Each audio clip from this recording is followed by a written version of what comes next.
Saudara yang diberkati dalam nama Tuhan Yesus Kristus, bertemu lagi dengan saya, Pendeta Novel Sarai. Firman Tuhan yang menyapa kita tertulis dalam 2 Samuel pasal yang ke-7, ayat yang pertama sampai ayatnya yang ke-16.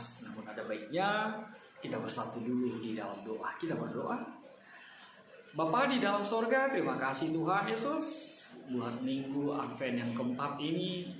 Kau hadirkan bagi kami masa penantian kami menjadi sesuatu yang begitu luar biasa. Sebab kami menanti seperti apa janjimu nyata di dalam kehidupan kami.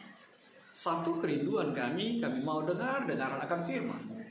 Maka berfirmanlah Engkau Tuhan, sebab kami siap untuk menerimanya. Amin. Saudara-saudara yang diberkati dalam nama Tuhan Yesus Kristus, firman Tuhan seperti yang saya sebut tadi, tertulis dalam 2 Samuel pasal yang ke-7, ayatnya yang pertama sampai ayatnya yang ke-16. Saudara yang diberkati di dalam nama Tuhan Yesus Kristus, kita pasti mengenal Raja Daud dengan kerinduannya, dengan keinginannya, dan ambisinya. Tapi sebelumnya, saya akan memulainya dengan bahwa setiap kita pasti punya keinginan. Setiap kita pasti punya kerinduan dalam kehidupan kita. Setiap kita pasti menginginkan sesuatu di dalam perjalanan hari-hari kehidupan kita.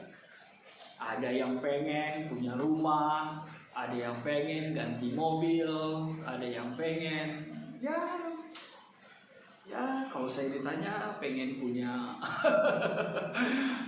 HRV, pengen punya mobil bagus, ya nggak salah, pengen punya rumah di tepi pantai, pengen apa lagi ya? Atau anak muda pengen punya pacar yang ganteng, anak gadis pengen punya pacar yang ganteng, anak mudanya, lakinya pengen punya pacar yang cantik, yang cakep, apa adanya, punya harta, bla bla bla, punya jabatan, pengen punya kebun, pengen dapat sesuatu yang dirindukan selama ini, pengen punya momongan, pengen banyaklah keinginan kita, pengen jabatan, pengen posisi, pengen punya kebun, semualah. Tapi pasti satu keinginan kita yang sama saat ini. Apa itu? Pengen COVID-19 ini berlalu dari kita ya. Ya itu benar. Kita pengen sama-sama pengen COVID-19 ini berlalu, virus ini cepatlah berlalu. Hus gitu. Tapi ternyata sampai sekarang dia tidak berlalu juga. Tapi percayalah, keinginanmu haruslah menjadi juga keinginan Tuhan di dalam kehidupan kita. Memang kita bisa berharap, kita bisa berkeinginan, kita bisa memiliki kerinduan, pengen bisa cepat-cepat sampai di sana, sampai di satu tempat, menemui seseorang, melakukan sesuatu. Tapi sekali lagi, tidak cukup hanya keinginan kita. Sama seperti ketika Tuhan Yesus mengajar kita untuk berdoa, bukan kehendakku yang jadi, tapi kehendak-Mu lah ya Bapa. Artinya apa? Bahwa Tuhan memang jauh-jauh hari sudah mengajar kita tentang sebuah keinginan, tentang sebuah kerinduan dalam hidup kita. Tuhan sudah mengajar kita untuk itu. Tuhan sudah mendidik kita untuk itu. Tuhan sudah menegaskan dalam kehidupan kita bagaimana berkeinginan. Dan perikop kita saat ini mengatakan bagaimana keinginan Daud yang begitu luar biasa.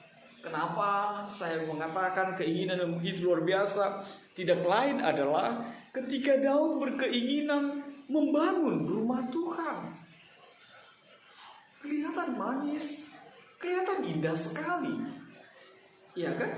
Siapa gak suka mendengar kalimat itu? Siapa yang tidak bangga, bahagia mendengar kerinduan itu? Kerinduanmu apa? Aku mau membangun gereja, aku mau membangun rumah ibadah. pasti itu kerinduan yang luar biasa, pasti itu keinginan yang sangat-sangat diberkati menurut logika kita. Tapi ternyata saudaraku, di dalam firman Tuhan, di dalam kasih Tuhan, ternyata keinginan yang kita rasa atau kita anggap itu adalah sesuatu keinginan yang luar biasa, suatu keinginan yang mungkin menjadi bagian terpenting dalam kehidupan kita. Kalau bukan sama, kalau tidak sama dengan keinginan Yesusmu, Bapamu di sorga, makanya itu tidak akan terjadi. Lihatlah Daud, dia berkeinginan membangun rumah Tuhan, dia berkeinginan membangun rumah ibadah, dia berkeinginan membangun gereja. Tapi Tuhan mengatakan, oh tidak, bukan kamu nanti yang membangun rumah itu. Oh tidak, aku gak butuh itu. Seru Tuhan kita, seru Allah apa kepada Daud ketika itu. Padahal logika kita mengatakan bahwa keinginan itu sebuah hal yang luar biasa. Tapi sekali lagi, Bapak, Ibu, dan pemuda, dan semua pendengar khotbah saat ini, lihatlah, sekali lagi saya mengatakan, kalau itu bukan kehendak Tuhan, kalau itu bukan keinginan Tuhan juga, maka itu tidak akan terjadi. Makanya firman Tuhan di minggu Advent keempat ini ingin mengatakan, letakkanlah keinginanmu di bawah kaki salib Tuhan. Biarlah keinginanmu itu juga menjadi keinginan Tuhan, bukan menjadi hanya kerinduan sesaat, atau bukan menjadi kerinduanmu secara pribadi. Saudara yang diberkati dalam nama Tuhan Yesus Kristus, hal yang kedua yang menarik sekali sebenarnya adalah ketika firman Tuhan menuliskan Daud punya rumah bagus, dia berdiam di dalam rumah, lalu dia teringat bahwa ternyata Tuhan tidak ada tempat, bahwa mezbah Tuhan belum dibangun, tabut Tuhan itu belum ada tempat dan masih di tenda. Daud bersedih, Daud prihatin, dan dia ingin membangun rumah Tuhan. Dia katakan itu kepada Nabi Nathan. Memang manis sekali, luar biasa sekali keinginan Daud itu.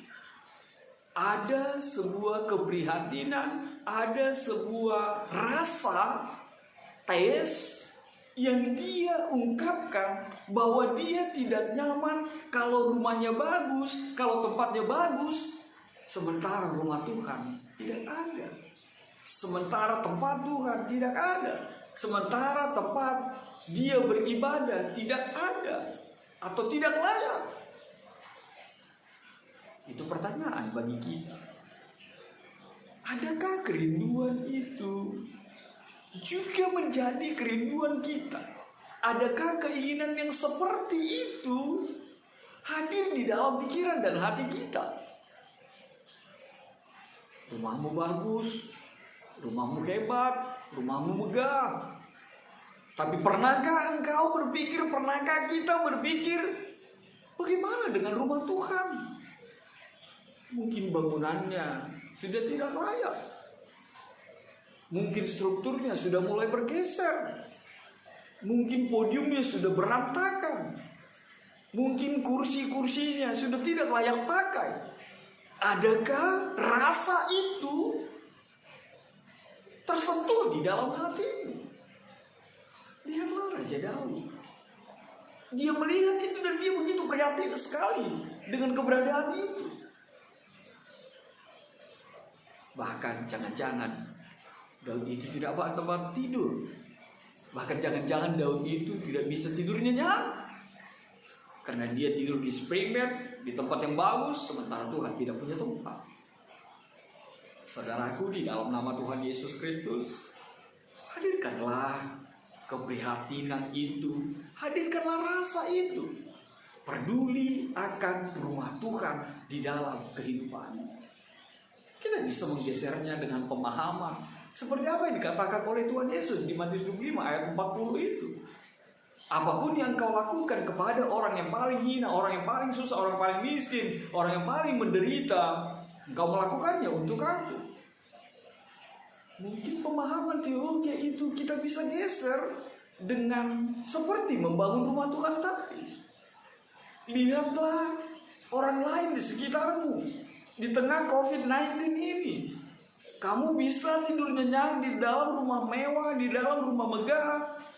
Tapi ternyata banyak orang di sekitarmu bahkan tidak punya tempat. Ulurkanlah tanganmu, bagilah berkat yang ada padamu. Keprihatinan Daud yang begitu luar biasa sekali. Ya, sekarang di tengah COVID-19 ini memang bendahara-bendahara jemaat sudah semakin mengeluh atau ya gak tega ngungkapinnya. Banyak jemaat yang minus, banyak gereja yang kasnya tidak memenuhi lagi seperti kerinduan. Tapi kita digerakkan oleh firman Tuhan ini. Hadirkanlah rasa kebersamaan itu.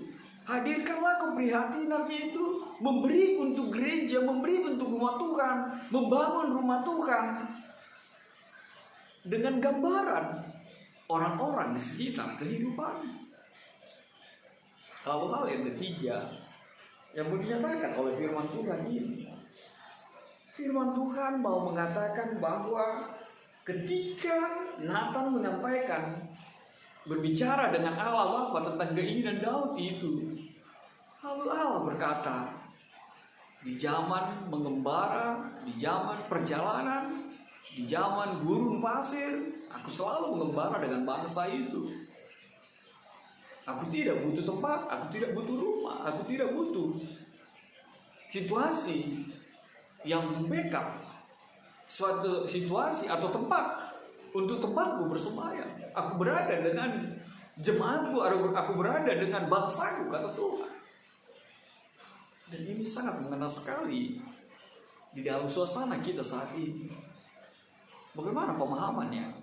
Pemahamannya adalah Tuhan mau katakan bahwa Tuhan tidak bisa engkau ikat, Tuhan tidak bisa kamu batasi, Tuhan tidak bisa kamu lingkari dan membuatnya tertutup dan membuatnya menjadi sesuatu yang eksklusif. Sebab Tuhan itu tidak bisa dibatasi oleh ruang, waktu, dan tempat. Tuhan itu omnipresent. Tuhan itu maha hadir. Bukan hanya di gedung ibadah, bukan hanya di gereja, tapi juga di rumahmu, tapi juga di dalam hatimu, tapi juga di dalam suasanamu, tapi juga di dalam hari-harimu. Coba bayangkan kalau Tuhan hanya berdiam di rumah ibadah, kalau Tuhan hanya berdiam di gereja, lalu ketika kita di rumah kita, siapa yang jagain kita? Kalau kita pergi ke pasar, siapa yang menjaga kita? Kalau kita pergi pesiar, siapa yang jagain kita? Siapa yang melindungi, memelihara kehidupan kita? Tapi Tuhan mau katakan bahwa di rumahmu pun Tuhan bisa bersemayam, di tempatmu pun bukan hanya di gedung-gedung ibadah, Tuhan bisa ada dan nyata di dalam kehidupanmu. Maka jangan batasi Tuhan itu di dalam lingkup, di dalam tempat yang tersekat-sekat di dalam hari-hari ini. Sebab Tuhanmu ada di mana-mana. Saudara itu berkati dalam nama Tuhan Yesus Kristus. Lalu apa pesan Tuhan yang berikut yang mau dikatakan di dalam kebenaran firman Tuhan pada saat ini? Tidak lain adalah ketika Tuhan mengatakan bahwa dari engkau keturunanmu akan memerintah, dikatakan di dalam ayat yang ke-16 itu, keluarga dan kerajaanmu akan kokoh untuk selama-lamanya di hadapanku, tahtamu akan kokoh untuk selama-lamanya. Keluargamu, keturunanmu. Lihatlah hal yang luar biasa itu. Apa Tuhan membenci Daud? Enggak. Apa Tuhan tidak suka dengan keinginan Daud? Tidak, bukan itu yang mau dinyatakan.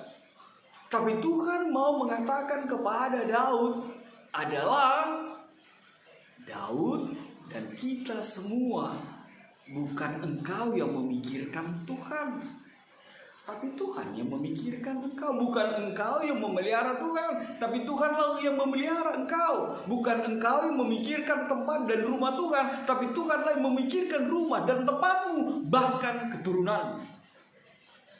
Luar biasa sekali.